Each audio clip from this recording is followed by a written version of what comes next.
anyone else would like to come forward or stand or sit where you are and share a thought or memory, you're more than welcome.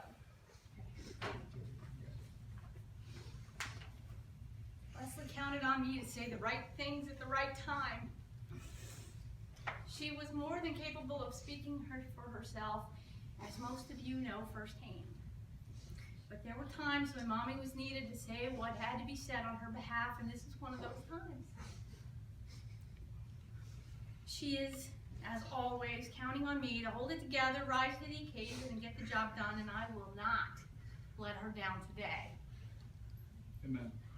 There are things that need to be conveyed about Leslie before we say goodbye. Telling Leslie stories has always been one of my favorite pastimes, much to her chagrin. But she put up with it, usually. Anyone who is my friend on Facebook has heard most of them. The ones I was allowed to tell, anyway. Many of them had little titles I used with her to get her permission to tell them. They're the ones that were usually okay with her, such as the first bowl of cereal with Uncle John, the Frisch's Restaurant necklace dilemma, Dee Dee's new glasses, and the teapot instruction manual. And then there are the ones I was rarely able to tell, such as maximum velocity, my big brown eyes, baby chick birth monitor, and this would be a good time for a song. I wrote little notes to myself all week so that I could remember them for today, and last night I realized that it would take hours to tell them all. So I'm just going to tell two, and she liked and approved both of these. The first one was called Babies Do Laugh. It is about realizing for the first time that I adored her. She was a day old and I had a C-section, so I was a little sore, but she was on my lap in the hospital bed, and not everything was going swimmingly at the time as a single mom, and I started to cry. And when I did that, I had to cough, and coughing is painful after surgery. And I guess the way I tried to cough was funny or tickled her as she lay on my stomach because she started to laugh. Now, I know that they say babies don't laugh, but this was not gas. She was cackling. She was cackling. And then I got tickled. And I started to laugh, and FYI, laughing is more painful after surgery than coughing. So I was doing these little moves like,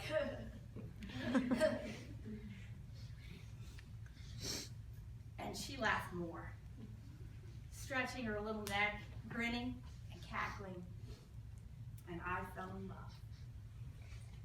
That was the end of one life, and the beginning of a much better one for me. At that moment, I realized what a gift I had been given, and being a mom became a source of joy that I did not know was possible.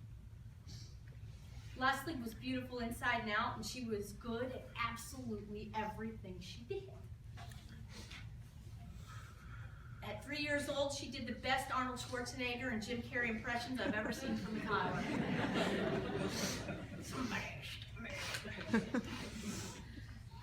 And if you ask her what she wanted to be when she grew up, it was Batman. But she pronounced it Fat Man, with gusto and hands on hips. Fat Man. As she got older, she was an amazing cake artist. She was an amazing chef. She was an amazing barista. She was an amazing leader. She was an amazing markswoman. She was an amazing writer. She was an amazing high gold belt in Taekwondo. She could draw anything she saw. She was funny. She had a beautiful singing voice. And she knew more about rocks, dinosaurs, snakes, coffee, dogs, and cats than anybody I have ever known. But her biggest gift was her ability to see beauty where no one else saw it. I cannot tell you how many parking lots I've had to run across with her to get the rock she saw 20 yards away that was special. And she was right. They were special. She had a love for animals that surpassed her love for humanity, that's for sure. She loved them all, furry, feathered, scaly.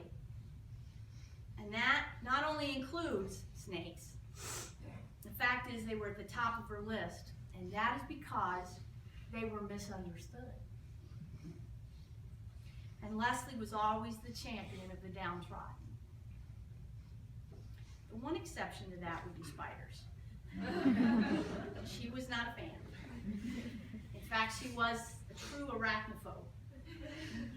And for years, the presence of a spider in our house was announced with a blood-curdling scream that did not end until the intruder was exterminated. But as much as she had depended on me to fight the spiders for her, in the fall of 2001, when she was 12 years old, she faced her fears for me. That brings me to the second story, body water.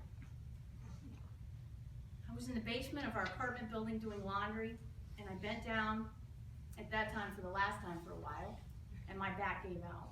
I could not get up, and I knew it. Neighbor offered to go get my daughter, and Leslie returned with a phone in her hand. This was pre-cell phone days. So she had a cordless phone and a stricken look on her face. See, the laundry room was infested with cricket spiders, and I was on the ground, surrounded. I told her to leave the phone and go. It was fine. I shooed them away to show her I wasn't afraid. But she would not leave me. She stayed ghost white and shooed them away with her own feet. She kept me safe and thought about my needs in the face of her worst nightmare. She loved me too. Now I'm faced with my worst nightmare. Leslie was my light. She was my direction and my path, and without her I am lost in the dark. But I am not alone. My family and friends suffering as they are from their own incredible loss have literally held me up this week. And I realize that even though I've lost the most important person in my world, I've not lost everyone. My Leslie killed herself because in a dark place, at a dark time, she forgot that she had way more than what she didn't have. I know many of you are suffering, and you will suffer more tragedies in the future. Life is hard, and the reality is that when you consider just how hard it is, you can come to the conclusion that it's just not worth the pain. And maybe life itself is not worth living. But people are worth living for. We all have people who love us, and there are people in the world who are going to love us. No matter how bad it gets, they are worth living for no matter the pain. I didn't get a chance to help my Leslie understand that.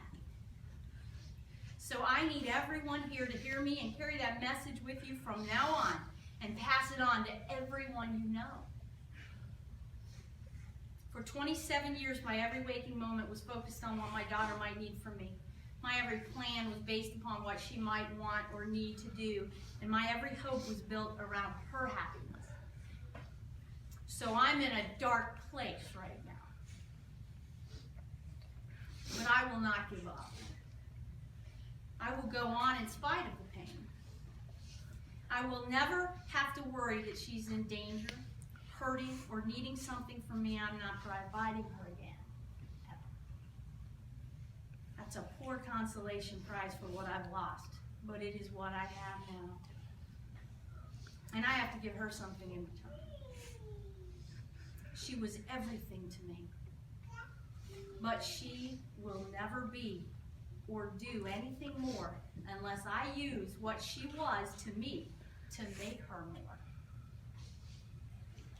People always point out that there is a word for someone who loses a parent, that's an orphan.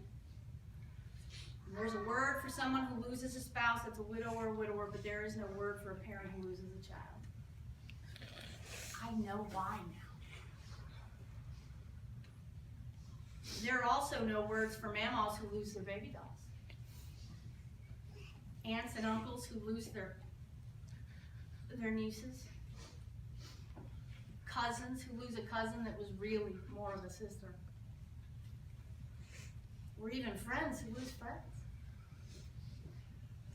It's because children stop being children. Wives and husbands stop being wives and husbands. Mothers, grandmothers, aunts, uncles, cousins, sisters, brothers, and friends are those things forever. And that transcends even death. There's no need for a word. I do Leslie's memory and my love for her no justice if I do not take what I have of her and make it live on, and I will. I have no idea how. But I promise you, and I promise my Leslie, I will. My baby's counting on me, and I will not let her down. If you cared about Leslie, and I know you all did, you will do the same. Leslie left us all with jobs to do. That's another thing she was especially good at. And now we have